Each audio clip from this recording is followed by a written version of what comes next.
live. Right.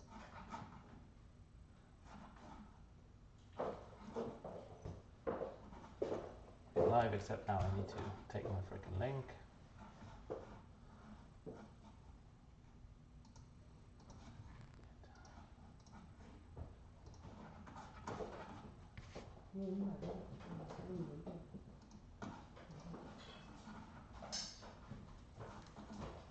Oh, your headphones on. Yeah.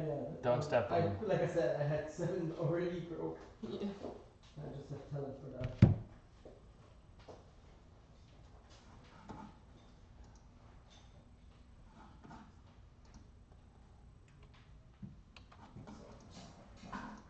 Chair over here.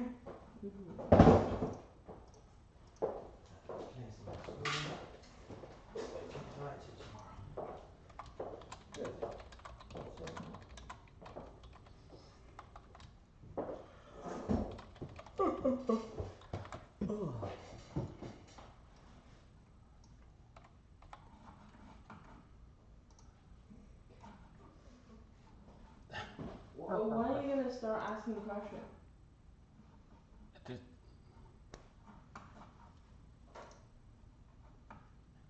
your page. Just give me a second. I gotta share it to Markus's page. Oh, your page? To Markus's page. Oh, Yeah. okay.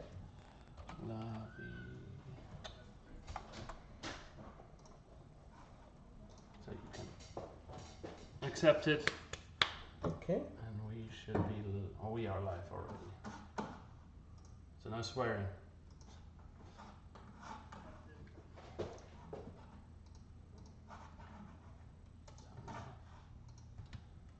Test 1, 2, 3. Okay, cool. And you just have to accept it.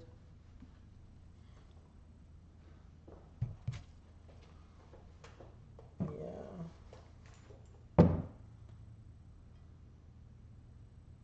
Well, most of the European side will not see that before it is. That's fine. Yeah. It's not live. You can still go back and rewatch it. Oh, okay. Cool. Okay. Well, there's your camera. You see it here. I'll start working on the bike and I'll ask you questions. If that's Okay, cool. you like the way. Yeah. That. I thought that we do it different. I work on a bike and you ask me the questions. But okay. Yeah. Just introduce yourself. Tell them what's going on. Cheers. Cheers. So yeah. Hi everybody, this is Markus from La Vida Vespa. And I'm here today with Lee from That Scooter Spain. I'm visiting here during my 80 days around the world on Vespa. I passed so far about 24,000 kilometers in 68 days. Came all the way from Madrid, passing through Europe on the Mediterranean, over to the Caspian Sea, through Turkey, Georgia, Azerbaijan, Kazakhstan, up into Russia. Finished up in Vladivostok on the eastern seaboard of Russia and went down to Korea to fly into the US and start over with this one here, that's Betsy. And then tonight here, we do a little service on the bike. We just rotate the wheels now because I have still a few thousand, like 2,000 miles ahead. And I want to be sure that if there's rain tomorrow that I will be safe. And I'm just here today with Lee and yeah, they have some questions for me and I'm happy to answer them for you. Okay, why don't you go ahead and ask the first question? Pick yours. So I would like to see those special underwear that you mentioned about that. That is kind of difficult now, I can't strip, but yeah, she mentioned special underwear. I'm actually having special socks and special t-shirts. Some of them are merino wool. Merino wool is antiseptic, it's a natural antiseptic wool that comes from a sort of sheep. And the good thing about that stuff is it doesn't smell for like 5 days without washing or anything. You can wear them for a long time, so you don't have to carry that much stuff with you on the trip. and I have my underwear, like my underpants, my socks, and my t-shirts are all made of that. So this overall, I'm kind of like superstitious. I don't wash my bike and I don't wash my overall during long trips. Sounds weird, but it's just how I do it. Every football star has its stuff. They don't wash their socks or their underwear. I do it with the overall or the bike. Well, the dogs love it. Yeah, the dogs, they really love it, exactly. Tony is asking, how does one person can train their butt/ass to handle such mileage? Well, on one side, it's really, you get used to it over time. On my first bike on Rocinante, I was the Bajaj that I drove through Russia. I had a fur on it, a fur cover made from lamb wool. That is helping a lot because it's a natural material that breathes and that makes it soft and fluffy. On this bike here in Betsy, I have a really, really nice donation from Alex from West Virginia. He organized me a cushion that's called Airhawk. It's about $100, and it really doubles your riding time because you can inflate it with air, and so you sit like on a cloud. It's brilliant. I can really recommend that. Otherwise, yeah, I went through some real hard times, so it is painful, and you have to get used to it first. It's like also the Tour de France guys. They can't sit on a bike 300 kilometers from the start. They train that, but you get used to it. So Scott is asking if you could show some of the spare parts that you're carrying with you on the trip. We can show, we can talk about Yeah, it. talk about it. Yeah. Well, I have them all packed away, but yeah, I carry usually in my bike. I have a spare clutch, a complete one. I carry some extra tubes in case of a flat. I had in Russia. I even had extra tires with me. Wait, what did you say there? Lead? No tubes. Oh, okay. I had some extra tubes in case of a flat tire. Oh, flat. I had actually 2 blowouts and an accident because of a flat tire in Russia. I carry the standard clutch cables, brake cables, and the gear shift cables, all of that. Some spark plugs I bring with me. Some small parts like the half moon that comes under the flywheel and on the clutch side. Yeah, that sort of thing. Otherwise, there's not much. For the Bajaj, the Indian version, the CDIs are kind of bad, so I carried 4 CDIs with me. I also broke 3 CDIs on the way. I demolished 2 clutches on my 18,000 kilometers from Spain to the end of Russia. I had my rear brake hub was destroyed. I had 1 cylinder hold. Usually I carry a spare piston and piston rings with me, but this time only 1, yeah. Oh, okay. Usually I try to not blow up more than 1 cylinder in a trip. Nah. This time it was, unfortunately, it was a material thing. The DR177 had a hole in the cylinder wall, not in the piston, so I was not able to repair that, unfortunately. But that's about it. Yeah. Is there a part that you wish you would have carry with you? No, actually, I think I brought pretty much everything. And what happens is, it's Murphy's Law. You bring basically nearly everything. Murphy's Law. Murphy's behind. Yeah. So you bring all the spare parts you want. You can have a full motor with you, and something will break that you don't carry. That's just how it works. Everything that you have with you usually doesn't break. Like I said, you bring some things with you, but And you make things happen. yeah, and then you just organize as much things. as you can. That sometimes it works, sometimes it doesn't. What you also need is a lot of luck in your luggage. There's a stud that's pretty short in your rear hub. Are you aware of that? No? Okay, then you probably lost the bolt at some point. Oh, let me see. Time out. Murphy, what do you have, question? Okay, that is gone. Question do We you can, have? I can take the hub off, take it out, and put it in the vehicle. Yeah, that would be pretty good. Okay. Because I think that, yeah, well, it's not forever, but I will replace that rear hub at some point completely. So yeah, what else do we got? Okay, so Larson from California. California. he's asking if you ever had to reject the carb for altitude. I mean, definitely yes. That's to the answer, Yes. right? Any special tricks? Sometimes when I'm too lazy to rejet, Yeah. I just, for example, going on like a medium altitude, I take off just the air filter, the filter box. I take it off. That helps for a few hundred meters in altitude. But usually rejetting is not a big deal. The most important part is don't forget to rejet when you're on top of the mountain. You have to put the big jet in again. If you don't, you most probably seize on the way down. That's the most dangerous part, the way down. Not the way up, it's not a problem. The way down is dangerous. Yep. Okay. So, do you do your own repairs / service? Yeah, well, I don't have a Lee with me at all times, so to date I'm really lucky. He's doing the work, but usually I do my own stuff. I change tires on the road. I had, for example, to switch a cylinder in France. Yeah, I do my own repairs, most of it. Okay. Okay, so Robert is asking, what do you do in places like India that CNG instead of petrol? I don't know what CNG stands for, like kind of special gas that they use in India. Well, I have no experience with that. In the places that I've been to, and it was Africa, North America, Europe, and Asia.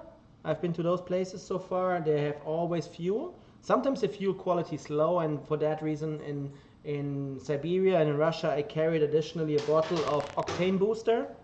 So because at some gas stations you just got 76 octane, very low quality, and then you have a risk of seizing the motor because the heat in that cylinder is going up. So you add a cap of this octane boost in every gas station. You can have a liter bottle of that with you, like you have oil with you, and you just add a cap on each gas station when you feel that you don't have the right quality. Sometimes you feel it when you leave the gas station, even though they have put a 90 something on it. Sometimes the quality of the fuel is still not good because they, for example, have too much of the alcohol in it, the ethanol. Then you can also trick that by adding some octane boost. So that's all the questions from the Facebook comments so far. Anyone in the chat? Because I see some. Thanks, Stanley. I'm really happy to be here again after my Russian experience. That was pretty tough terrain down there. And actually, the US is like a piece of cake at the moment. It's easy rolling, nice roads, good people. I like it here. I will Good definitely roads, come back. yeah. Yes. Well, tell us your Hi, Chris. Tell us your scariest moment. My scariest moment? Well, there have been several scary moments.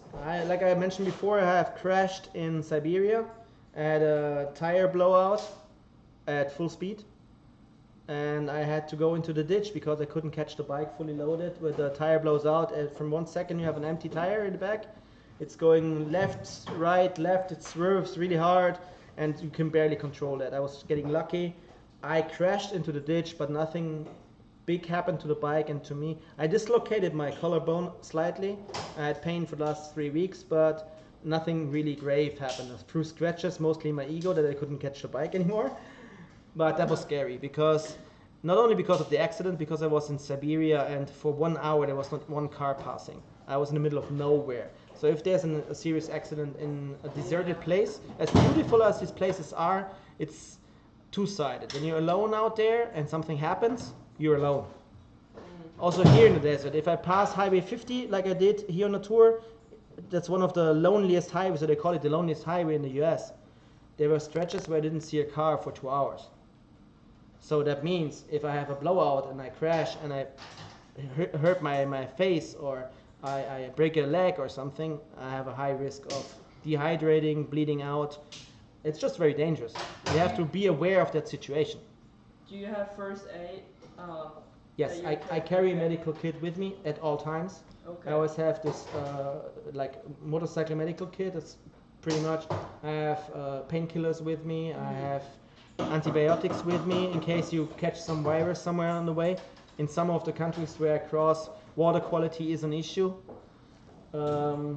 Yeah, you just prepare something from a mosquito repellent that didn't really help in Russia. When you stopped for photo, after 30 seconds you had like 20 bites in your head. I looked like really like the Thing from the Fantastic Four after day one. Yeah, but usually you try to prepare, but you cannot prepare for everything, obviously. I be gentle. I can't be gentle.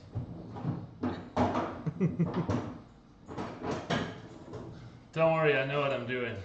Yeah, exactly. I hope I can continue my trip tomorrow. No, it's the collar pin. It's just. No, I saw there's a nice scooter standing just right next to it. I will just take that one then in case. The SS180. Exactly. There's a beautiful SS180 in the corner that I will take and continue the trip.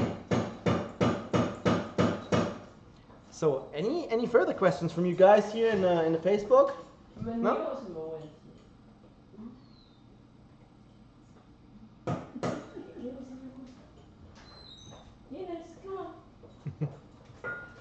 I'm gonna check in a second if there's someone else. So,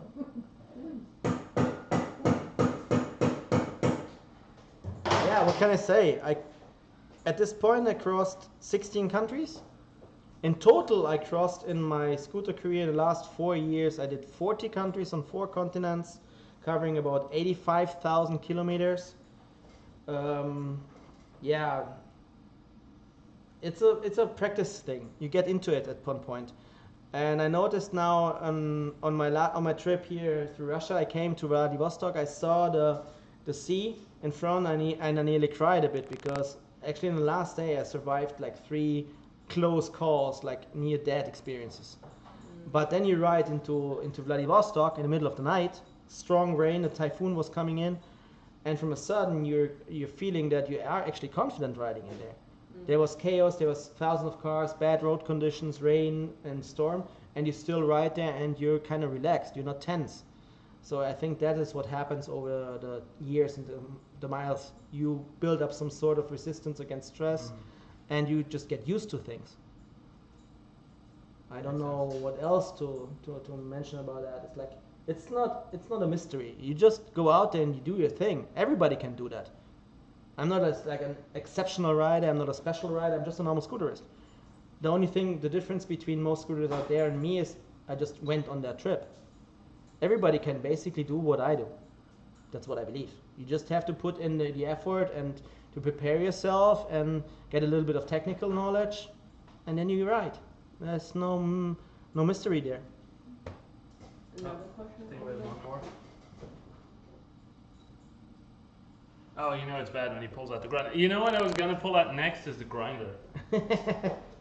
Like I said, So I don't have to take the he hub just off. freshly built an SS180. I like that bike. If he crashes mine, I have to continue to Virginia Beach on the SS180.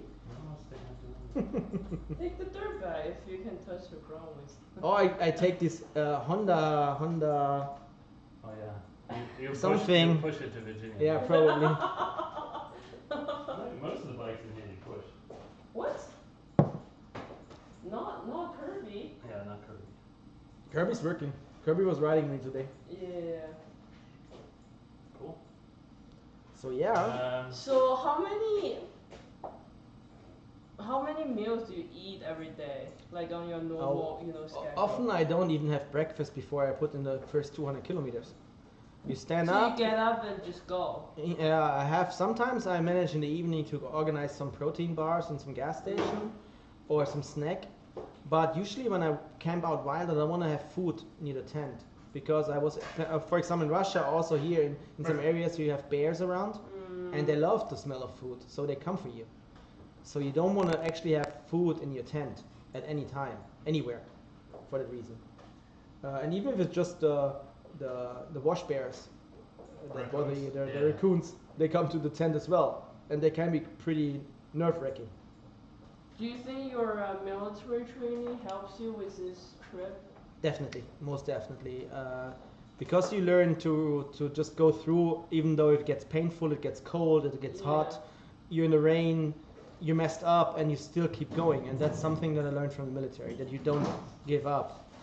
and that the mission comes first. Because with this 80 days that I had timeline, you need to be aware that you stand up every morning, as much as the body hurts, as much as everything screams no, stop, go home, you keep going. Keep going, yeah. And that's something that you learn from the military. Some people have that naturally, they're lucky. I had it from the military, we got trained. And some survival skills and some camping skills come also from the military too. You just develop some sort of instincts as well. Also for your personal security, you get into situations and you know how to handle it better. Do you miss anything like that you can easily have if you're not on the trip? Well, what is difficult sometimes on those trips, it can get lonely. Because you are with yourself. Sometimes you meet people, but in the end, in the evenings, you're mostly alone. So you have to first get used to that. For a lot of people, they would not do a trip like this alone because they don't like being alone or lonely. I actually like the desert and being out there alone, but sometimes I miss people, of course. I mean, I have been now 3 months on the road, and I couldn't stay a single night anywhere without a technical problem. So I stayed one night and I kept on. I meet new people, I make friends, and next day I'm gone. So what happens is it's very difficult to maintain relationships like that. That's a difficult part of my trip. And you're coming to nice places. Like there was this very beautiful campsite in Kavala in Greece. You just want to stay. And you just want to stay because it was directly on the beach in a nice little bay, surrounded with nice trees, and the tent was basically on the beach. And there's this nice restaurant, you have good food, and the sun is going down. You're like, what else I need? I don't need anything. Why the hell am I racing around the world? I just arrived. So yeah, it's like that. It's complicated. So you said like there are two special people inspire you on the to do this trip, right? Yeah. People 60 years ago. 60 Yeah. 60 years ago. The reason for this trip is actually in 1962, two Spanish guys, Antonio Veciana and Santiago Guillen, they went around the world in 79 days. They did a total of 18,900 kilometers on that trip, and they went on a southern route. They from Turkey, where I went up north into Russia and Kazakhstan. They went down south into India, and flew out from Mumbai. Of course, the conditions and the road and the navigation, everything was more difficult in the 60s. But yeah, the challenges are just different. Now, for example, border crossings are a big topic. The guys back then, they didn't have trouble to cross borders because they had white passports as the diplomatic attaché. So yeah, a lot of things are different. I do this trip to commemorate their adventure though. They had a fabulous adventure in 62, became basically local heroes, also inspiration for a lot of young Spanish people that wanted to travel and see the world, which was very complicated back then in times of Franco and the regime that was back then there, active in Spain. And I met Antonio, one of those I met in an event in 2015. He gave me his book and he gave me the idea to repeat a trip around the world in his honor. And that's what I'm doing now. He will be waiting for me in Madrid on my finish line. Cool. So that's pretty cool, pretty awesome. So that's actually something, I see a lot of political stuff going on lately, and a lot of people think that it's good to go back to how it was before in the early days. Yeah. I think if they want to repeat history, then they should pick up some good history, not the bad one. That's a hint to my brothers in Germany over there, who have a big mess at the moment. So I think there's something in the chat.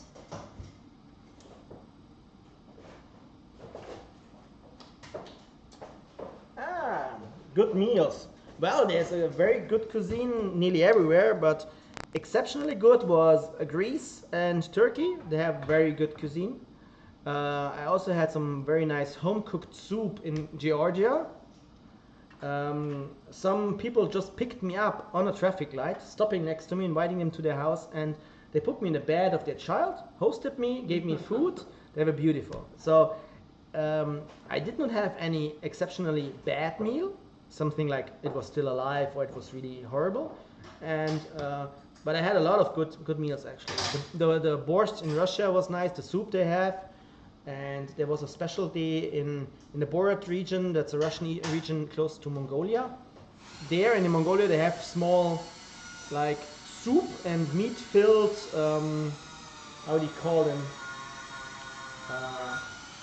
In Chinese cuisine they have as well these Some meat or what? no, it's like there's something breaded meat, but it's not breaded like meat. how you, they have these places here where they can eat this as well, where they cook it, especially Chinese restaurants. Dim sum? Dumplings, like dumplings. Oh, okay. Special sort of dumplings that have soup filled dumplings. Oh, yeah. And that's they have a special Shao a big ones. They have them in soup dumpling. yeah, they have them in Mongolia and they have them in Russia as well. Okay. In this Mongolian Russia, in this Buryat region, and they were very nice. That was surprising. I didn't know they have this specialty.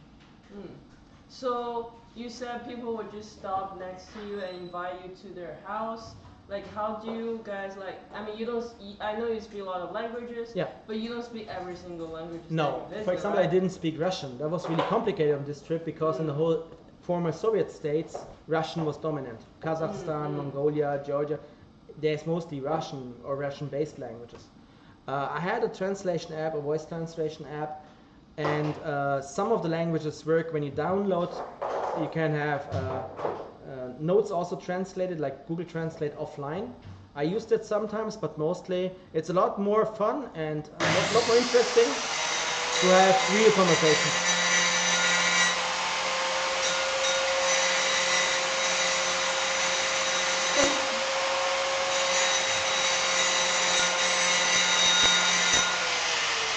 So just for the informed listener, he wanted to swap my tires, and now there's a grinder working. I'm not sure if I should be concerned now. Don't worry, I'm not worried. And yeah, actually what happens is that I get invited a lot. So people... Is that something you expected, or you just... I knew that this happens But because not I as had this often. experience in a lot of countries. Okay. You come there and people are just a lot more friendly than anybody would expect. The media wants to make you believe that out there's a lot of terrorists and bad, evil people and everybody wants to rob you and kill you. It's not like that. Of course there's bad things happening, but over time you develop a certain instinct. As for example, I had a situation, I came into a small village in Siberia. I rode in there, they didn't have a paved road, they didn't have canalization, they didn't have proper toilets or internet. So I couldn't use my translation app, nothing. And I went to there was a small train station, because back in Siberia there was everything. Before there was roads, there was trains. So I approached the train station, there was 4 people outside and a young boy. 2 of those 4 people were completely drunk and 2 were sober. What time of the So day I was that asking them for gostinitsa. Gostinitsa is the Russian word for guest house. I picked up some of the words on the way, and yeah, they started to try to explain me where I find a guest house. And then one of the 2 drunk guys was coming towards me and told him that I should follow him to his house and I should come with him because his friend is a biker. And usually you would not really go for that situation. Yeah, when some drunk guy approaches you to come to his place, it's not really... But you develop... I looked at him and I didn't get a bad vibe from him. And his sober friend in the back, he started to nod slowly. He said, basically, it's okay. So, and then I just followed him over that. It was like an enduro track. The whole road through the village was horrible. And I came there, and what was happening was, we came to a house. At 5 minutes later, a motorcycle showed up. It was his friend, and another motorcycle showed up, another friend. And they already knew me over WhatsApp groups and Facebook groups. They already had the pictures sent from my trip from other Russian biker colleagues that are very well networking all over Russia, and they have bike posts. So you will be set up, and I was giving a bed, I was giving a meal. They shared everything they had with me. We had a beer, and in the end we sat on his terrace looking at the stars, sharing a beer together. So it was a beautiful night. But you have to develop a sense of some instincts about if you're in danger now or not. If you would have given me a strange vibe or a strange look, I had one village, I came in, I was asking for a guest house, and the locals were looking at me as if I was food.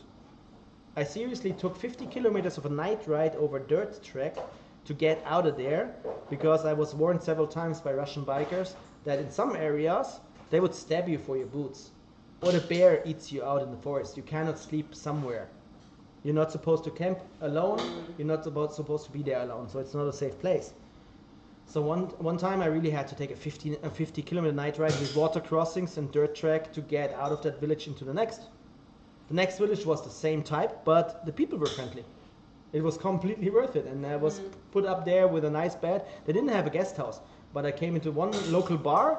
After 10 minutes I was surrounded by 15 teenagers that didn't have internet, but everybody wanted to know my Instagram account, because when they go into the local, in the next bigger town for shopping once a month, they go there and they have internet. And because they saw on television that you have a smartphone, they have smartphones. They don't have internet in the whole town. They don't even have you don't even get a mobile connection. Nothing. Yeah, it was interesting. And one of them was the daughter of a host, and she just got me home to their place, they had a guest house, and I ended up with her husband drinking vodka. You can get lucky sometimes, but you had to get there first. It was a really horrible night and a really, really bad trek. Sometimes it's two-way, you know. You have to be open to strangers, you know, at the beginning. You have to be very open. Yeah. You have to, of course, you have to know that something strange can happen, but you have to stay open. Yeah. What else do we have here? Have something coming. Dumpling. Dumpling, that was the word we were looking. Thanks, Chris. Exactly. There was some nice dumplings here. My mom makes good dumplings. Yeah, it's actually something Chinese, right? We can have dumplings for breakfast, Mom. She handmade some. Oh, we can have a little bit. Is it like a breakfast food? 明天跟他吃饺子。 You Asians, in that way you're kind of strange, because you don't really separate normal meals and breakfast, right?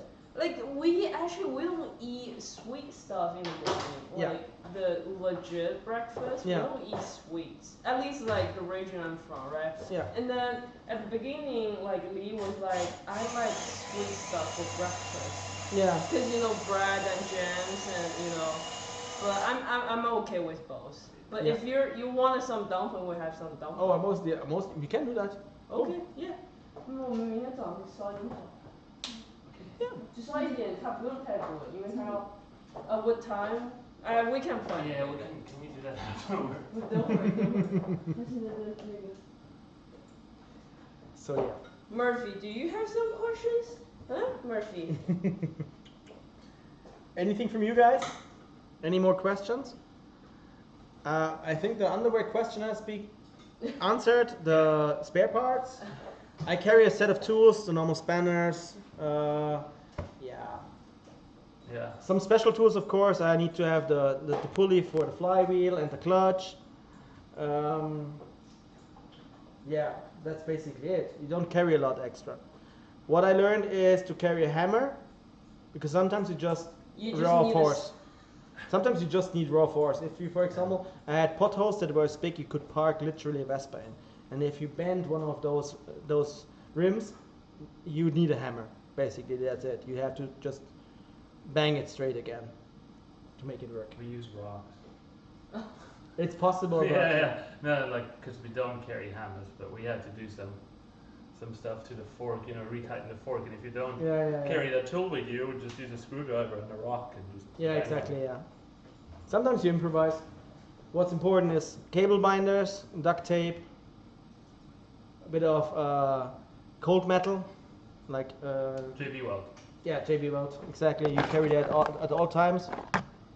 No, I don't have any. JB Weld sponsored me. Two components. Exactly. While we're a Guinness shirt. Yeah. So if you don't have any further questions. Do you have anything inspirational to say before we log off? Yeah. That's where you can get all philosophical. No, I could actually. I have a lot of inspirational stuff going on. No, like I said, I'm not a special rider. I'm not a special mechanic. I don't have any super skills. I'm just started a scooter with just want to get like a transportation, right? You start riding. I was riding when I was 16 to get to my girlfriend. Yeah. That was the only reason why I started scootering. And at some point I was watching black and white movies with Audrey Hepburn and Gregory Peck going through Rome, like this Holiday in Rome movie, and it was just very romantic. So I figured at some point I would like to go to Bari or to Capri once with my girlfriend as a romantic holiday. Well, I don't have the girlfriend anymore, but the dream stayed with me. So at some point I just decided I want to do a trip. And from a little trip to Italy, it became a bigger trip. I wanted to see Europe. So 2014 I started traveling 32 countries of Europe. I did a whole loop of Europe, was 22,500 kilometers approximately. And yeah, and I just got the heck of it. I was just into it. I just left. You don't need big money for it. You just need some time and some guts. So if you want to travel, you don't need to be overly prepared. You don't need all the gear. You don't need all the tools. You don't need a lot of money. Just go out and ride. You can do it with a $20 tent from Walmart, and you can get some cheap tools, and you just ride off in the sunset. Because at some point, even if you have a real big problem, some help will find you. If you stay open, friendly, nice, and respectful, people will help you a lot more than you actually expect. Do you think your personality changed because your life has scootering it? Yes, definitely. Okay. There's a lot of good things that came to my life because of scootering, friendships, brotherhood. A lot of people show me a lot of respect for what I'm doing. What happened is it gave me a lot of confidence as well, more confidence because of the experience in this many countries on many continents. But that's something you can gain without a scooter. It's just traveling. And it made me more grateful. You realize when you cross a little town somewhere in the middle of nowhere where they don't have a proper toilet working, where they don't have internet, where they don't have a cell phone connection or anything, Things where you have barely food. Yeah, things. Basis. I mean, a normal toilet in a shower, hot water, running water. That's something we Westerners take for granted. I was coming to villages, there was no water. They had a bucket with a tap, and when you connected, a little water came out. That was your running water. So also, you realize how spoiled most of us Westerners are, and how privileged we are. Even the least privileged in Western countries are privileged already, and you get very, very grateful and humble because of that. Because those people have what we think we are on an adventure. It's their normal life. Cool. Well, so folks, you heard it here first. La Vida Vespa, the most influential thing in his life was that scooter thing, right? Exactly, that scooter thing. Well, no, Markus, thank you for having you. Thank you very much. That's and now I see now what he destroyed. I have to check on my scooter. Yeah, I see you out there, guys. It's fine. All right, see ya. See ya.